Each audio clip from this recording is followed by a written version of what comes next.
So there's a small YouTube channel named Yuka Takaoka, and for those of you unfamiliar with her name, and by the way, I'm so sorry if I botched it. I'm not Japanese, so that was my best shot. But anyways, to people who are unfamiliar with her name, you're probably wondering, Willie Tato, that is the most normal name ever. Are we just hating on civilians now? You know it's a war crime to target civilians, right? And before you guys put me on trial for human rights violations, let me just give you guys the TLDR of the situation. First of all, she's literally famous for being a real life yandere. She was arrested and sentenced legally in Japan for 3 years for attempted murder of her boyfriend. So she is pretty goddamn crazy. Second of all, she now runs a Twitch, Instagram, and X page. So now we have a goddamn menace out here who just has a following just because she lives out what is arguably the worst anime trope ever to be brought to real life. Now that we have all that out of the way, I just want to throw this disclaimer out there that even though she may have done these things, it's not okay to go out there and harass this page or her page by any means. If you're there to goon, then I cannot nor will I make the attempt to stop you, but I discourage harassment because there's just much better uses for your time and it's also illegal. So please don't go harassing people. Use that time to do something else, like, I don't know, beg YouTube to bring my Baba video back because these sons of beach balls removed my video when I censored everything, but don't remove the original source material. But anyways, getting back on topic, today I just want to talk about Yuka because the things that are being implicated here, if that makes sense, implied with her page is really bad, and I just wanted to speak out on it a little bit. So anyways, with all that being said, let's begin. Ignoring the fact that Yuka is literally getting rewarded at this point for attempted murder, she has a following for basically being a crazy woman, and this is another huge issue for many different reasons, and since I want to have long runtime, I'm going to talk about a lot of these reasons. First of all, she's literally being rewarded for trying to murder someone.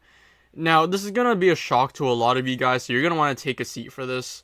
Murder is bad. Yeah, I know. Give me that goddamn Nobel Peace Prize. But anyways, why are we enabling murder and mental illnesses? Anyone who actually supports her career because she's beautiful or she's their type are probably the worst types of audiences to have because they're all setting the premise that as long as you fit the ideal image for a gooner, you will have an audience. And not only that, they're just basically like pushing her to still continue being a yandere, even though she may or may not have gotten mental help or like therapy for that attempted murder for the 3 years that she was in prison. That's just a horrible thing to be doing. And yeah, sure, that's what prostitution is. But prostitutes are more dignified than these lots of people that peeled the banana to this girl. And second of all, you horny gooners that crank yo hog to her do not want a yandere girlfriend.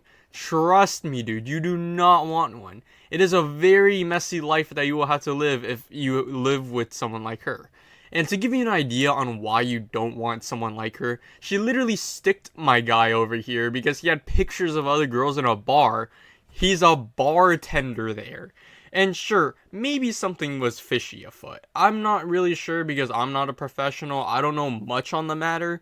But just the fact that she saw him with other girls made her go crazy enough to want to murder him. That's insane. Now imagine this. You're dating Yuka, right? You guys are going strong, but she has never met your family yet. And you, as a male, have a picture of your cousin with you on vacation, who just so happens to be a female. And Yuka doesn't know much about your family, but when she sees that photo, she's gonna be peeling your foreskin like a goddamn orange because you went to freaking Disneyland with your family. This is not a life you want to live, buddy. But let's just think about another scenario. You're doing a school project. Boom. Now, every single time you meet up with someone of the opposite gender, there are two assignments. You have now just picked up number one, an unpaid internship as a bodyguard for your partner, and number two, you have to get that project done. So now you're just trying to like fight two battles on two different fronts, and you have multiple group members in the school project. And now you have to protect multiple people. Now you literally have to be in multiple places at the same time just because you couldn't listen to the saying, don't stick your dick in crazy. And it's not like I'm saying that murderers can't change. In fact, I think that with proper care, a lot of criminals can actually change. And sometimes they do change. And I heard something in my AP Lane class, and it's something that I think everyone should hear, which is something along the lines of quote unquote, everyone who commits a crime is not in the right state of mind, which I honestly think is pretty true. If they're gonna break the rules, there's gotta be something that either forced them to break the rules, or if they just wanted to break the rules for fun, then of course they're still not in the right state of mind. They are probably mentally ill. They're probably a sociopath or something like that. I don't know. But the point is, I think that anyone can change, and so can Yuka. But my main gripe here with Yuka is that, in my opinion at the very least, I can't really prove it for sure, a lot of people are simply giving her an audience because she's pretty, she fits the yandere stereotype, and everyone's gooning to her, which I find to be pretty damn sad.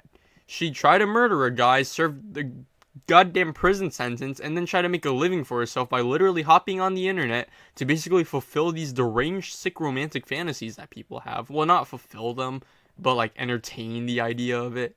And it's just gross in my opinion that people are pretty much downplaying the severity of attempted murder just because they find the girl who tried to murder the guy attractive. And the same thing goes for those school. Have you ever seen those TikToks of like school shooters and people saying, "Oh yeah, no, I would bang him. He can like rough me up all he wants." That is absolutely disgusting. And I think that I can argue this actually that people who make those TikToks are mentally ill in some capacity. I swear to God. They probably have parental issues that are leading them to lack affection, which then makes them like seek vicarious, if that makes sense. I don't even know if that's the right word. Like parasocial, not parasocial, but like some word that describes some relationship where they're trying to seek something in other people. And I honestly think that's just really sad that people have to look to murderers for affection. Like, is this how lonely society is now? And if you're if you're really that lonely, just go and approach someone. If you don't want to die alone, then you better grow some balls.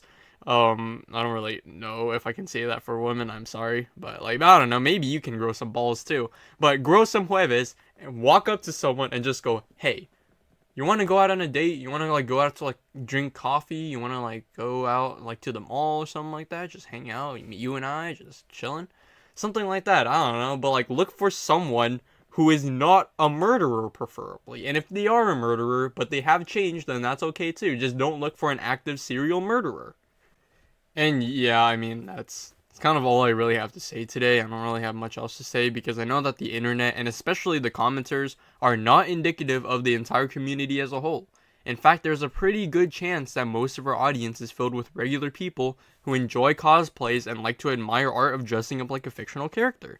And for those people, I don't really care. Like those people, like they can watch Yuka all they want. Like that's completely fine. And, like if they enjoy watching her cosplay something like that, then that's chill because they're allowing her, they're rewarding her of being a normal person. Well, not a normal person. Like no one's really normal. Let's be real here. But like they're rewarding her for finding hobbies and like not addictions, but dedications to something else besides one person to an unhealthy degree. Like they're allowing her to transfer away from this life of murder to a life where she can be proud of something. She can express her creativity and those people are cool. But to the people who goon to her because she's a yandere, like that's just not good because you're enabling her, you're rewarding her to continue to be this horrible piece of crap. And I just can't really unsee the dark side of her whole page and what should have been her redemption arc. I also like complaining about things that don't really matter so I can get some attention on the internet from strangers because my parents never paid attention to me. But anyways, that's all I really have to say. I hope you all have a good day, and bye.